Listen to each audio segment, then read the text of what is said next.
What's up, guys, and welcome back to the channel. And I am back in the States finally. I have my KTM RC8 back, and man, it has been a hot minute.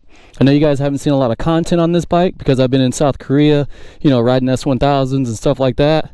But here she is in all her glory. Let's do a quick little walk around and everything of it for you. Yeah, man, I miss this thing for real. I went and took it on a ride the other night just to, you know, get it out and everything. It's been a while. It's like having to relearn how to ride a bike all over again. It's crazy. I got so used to riding S1000s and everything, you know, I forgot how to ride this thing. So let's do a nice little cold start for you.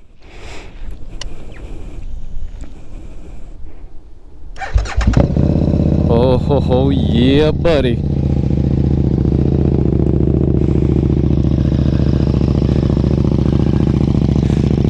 Got that Jester exhaust on here. Thing sounds amazing. I don't know, what do you guys think, man? Sometimes I think it sounds like a cruiser in a sport bike body. But then again, it, you know, it's just that V-twin sound, you know what I'm saying? Because Ducati has the L-twin, you know, KTM with their V-twins. What other bike has a twin on it? I can't remember right now. Things like the RS660 and stuff like that, and the R7, they have the parallel twins. Twins actually sound pretty good, so give her a couple revs. It's not all the way worn. Oh, wait a minute. I haven't started it in about a day or so. Yeah, let's give it a couple revs. Oh.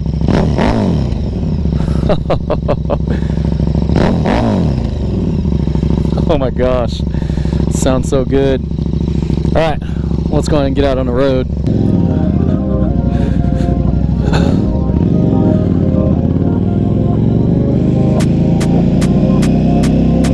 Yeah, man, so like I said, I went and took this thing out for a spin the other night, and oh my gosh, it was so awkward at first because like I literally had to relearn how to ride this bike. I think my tire pressure wasn't right. I checked it, but then my pump was being weird, and then my tire pressure gauge broke, so then I was trying to find air, and that was a nightmare because none of the air machines at the gas stations were working right. So I was like, screw it, just went up the block, came back.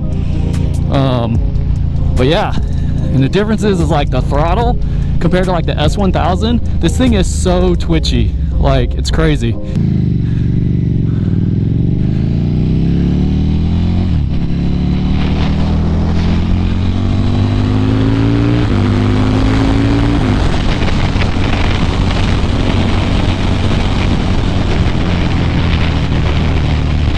Man, I miss her. But yeah, and the seating position and everything on here was a lot different as well. This bike, you sit more into it, and it's adjustable too, the subframe, so I can raise it up or down. But I just got so used to riding the S1000s, man. I rode like 3 different ones while I was over in South Korea. I got so used to them that I actually wanted to buy one. And I'm still on the fence about that. I don't know if I want an S1000 like the 2023 or get a Panigale V2. But if I did that, I would have to get rid of this bike, and I'm really hard pressed to get rid of this thing. So if I do get another bike, it'll probably be something a little bit older, a little bit cheaper, you know, to add to the collection. Because bikes ain't cheap, man. Especially the good ones. So for those of you that are wondering, I am in Tennessee now. Is where I'm calling home for a little bit. And yeah, I don't know a whole lot of motovloggers or anything that are in the state of Tennessee. I know Fastlane D stays up in Kentucky, so he's pretty close. But that's about it. Oh man, and putting this thing in neutral is so much easier than the S1000. Trying to find neutral on the S1000 is like a nightmare. Like you'll be here the whole time, like second, first, second, first, second. Like, oh my gosh, this thing is like super simple to get into neutral. The one thing in Korea that I do miss is that I was able to kind of like lane split and stuff in between cars and everything, even though I don't know if it was legal to do that there. But we did it anyway, and no one really batted an eye at it. But here, obviously not legal. Probably do it, you know, every now and again get away with it. But then you got all the Karens that get all mad because you cut in front of them, and it's like, dude, like, what do we, like, I'm not like I cut in front of you like in a food line or something at the grocery store or whatever.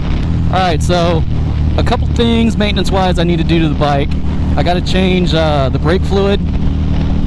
Going ahead and change that out, bleed it and everything. And then the other thing was I wanted to drain and flush the coolant system. I don't know if I will get to that before I go to the Dragon.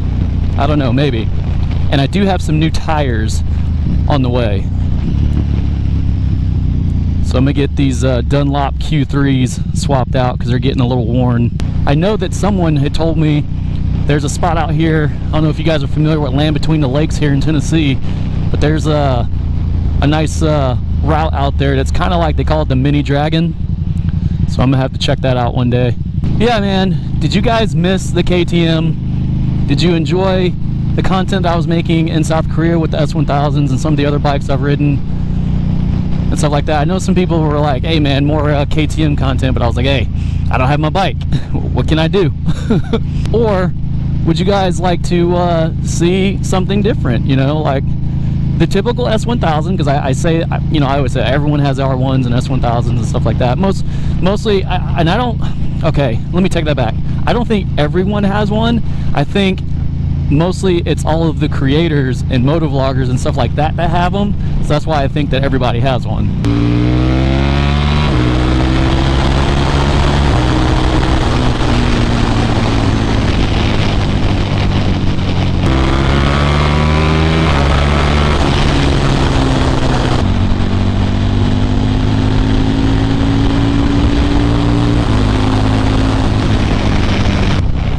There he is. There's the man.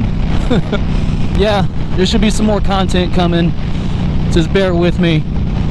And yeah, if you guys are new to the channel, be sure to subscribe.